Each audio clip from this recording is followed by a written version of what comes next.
সেদিন রাতে আমরা গিয়েছিলাম বোলপুর হস্তশিল্প মেলাতে। যেমনটা দেখছো খুবই পরিপাটি এবং পরিষ্কার পরিচ্ছন্ন একটা জায়গা। আর এই যে এরিয়াটা, মাঠটা প্রচুর বড়।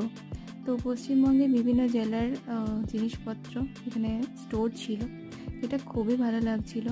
সমস্ত জায়গা হয়তো যাওয়া হয় না আমাদের সব সময়, বাট একটা মাঠের মধ্যে এত কিছু কালেকশন খুব ভালো, দুর্দান্ত বিষয় একটা। আর যারা ভিডিও দেখছো অথচ সাবস্ক্রাইব করছো না, তাদের উদ্দেশ্যে একটা কথা বলি, তোমাদের সাবস্ক্রিপশনে অনেক কিছু এফেক্ট পড়ে আমার ভিডিও বানানো, মাইন্ডসেট, সমস্ত কিছুর ওপর। So please do that.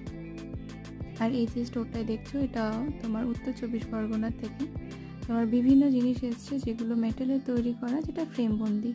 এখানে 100 থেকে 3000 টাকার মধ্যে জিনিসপত্র রয়েছে।